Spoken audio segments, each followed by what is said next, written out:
Before we begin, I want to give some content warning for this video. We'll be discussing racism, particularly stemming from the religious right, as well as abortion, which can sometimes involve brief mentions of sexual assault or other traumatic events.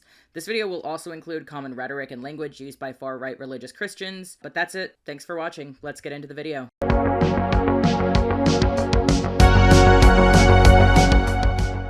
To most Americans around my age in our 20s or 30s, the religious right has always been a consistent part of our country's politics for pretty much our whole lives.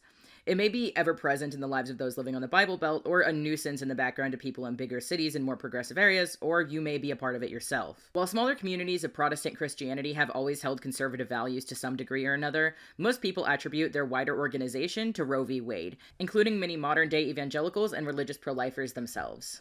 However, despite what's sometimes dubbed the abortion myth, the rallying point for the religious right was that of fighting against anti-segregation laws. Paul Weyrich, one of the main founders of what's now identified as the moral majority, had attempted to rally evangelicals around a variety of conservative political views with minimal success. One of these issues was abortion, among anti-pornography sentiments and prayer in schools. In 1990, Weyrich stated, "I was trying to get these people interested in those issues and I utterly failed. What changed their mind was Jimmy Carter's intervention against the Christian schools, trying to deny them tax-exempt status on the basis of so-called de facto segregation."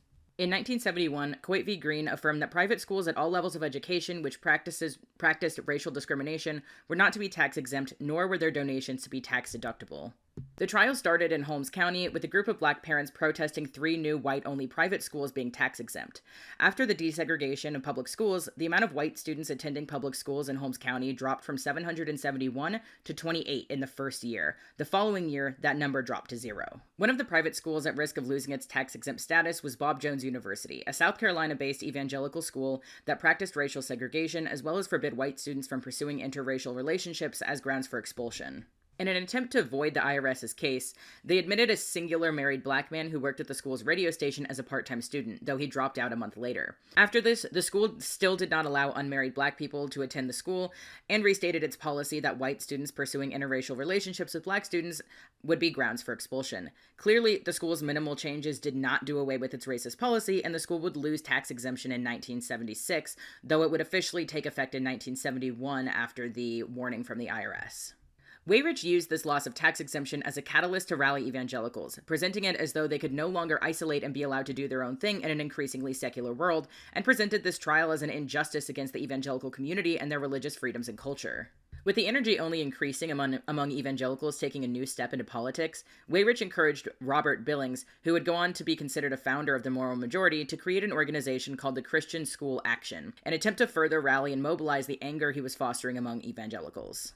In 1979, 3 years after the finalizing of Bob Jones versus the United States, evangelicals who allied with Weyrich and his causes flooded the IRS with over 125,000 letters of protest, though clearly the policy and decision remained in place. However, despite this, with his newfound national community and outrage from evangelicals, Weyrich and other prominent figures in the moral majority found themselves in a position to advocate for a wider range of topics, many of which I mentioned earlier being things that the moral majority now stands firmly against. Although many evangelicals had a distaste for the Roe v. Wade ruling and abortion in general, most people viewed it as a quote-unquote Catholic issue and only held a mild, unenthusiastic distaste for the topic. Many Protestants even held what many more moderate pro-choicers would consider an agreeable opinion in the 60s and 70s before the moral majority existed at all or had yet to shift its lens to wider political topics.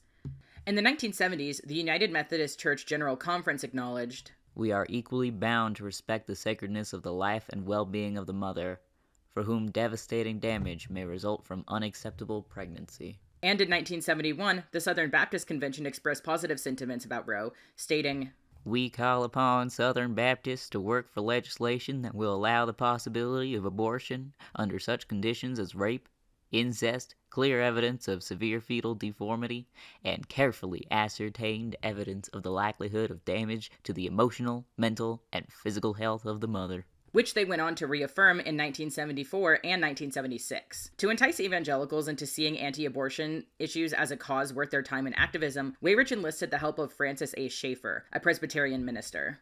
Schaefer, considered to be an intellectual father to the religious right, began to speak about the damaging pervasiveness of what he called quote-unquote secular humanism, and preached the idea that Christian moral values were being widely abandoned in an ever more secular society. By the late 70s, Schaefer was actively rallying evangelicals against societal evils he deemed to be a result of a secular country that was losing its Christian values, one of which being the legalization and acceptance of abortion. He viewed abortion as a prelude to an inevitable infanticide and euthanasia, and aimed to quote-unquote sound the alarm to the rest of the country. To this day, many evangelicals cite the passing of Roe v. Wade as the catalyst for their entrance into American politics. Though some of the founders admitted in the 90s that this was not the case, it remains a prevalent myth among Christians and non-believers alike. Among the evangelicals who do acknowledge Roe v. Wade was not the starting point for their political careers, the original issue was often sanitized to claim that the government was not respecting their freedom of religion and cultural practices, with a notable exclusion of the racism that their culture demanded. With these ideals pushed by Schaefer and Weyrich in later years about prayer in schools and inserting their religious views into government, it's easy to see why no one digs deeper than assuming that this must mean a lack of school-led prayer and a desire for young earth creationism to be taught alongside evolution. While those values are harmful in their own right, they do not strike the kind of justified outrage as advocating for the right to discriminate against black students on the basis of religion. There's a lot more to be said about this topic, ranging from the lawsuits themselves to President Reagan or Jerry Falwell, but I hope that this was a helpful overview of the topic. My sources are linked below, and I encourage you to go read them because they're very interesting in my opinion and go into a lot more depth than I did in this video. So with that said, thank you for watching, guys. Ha deh.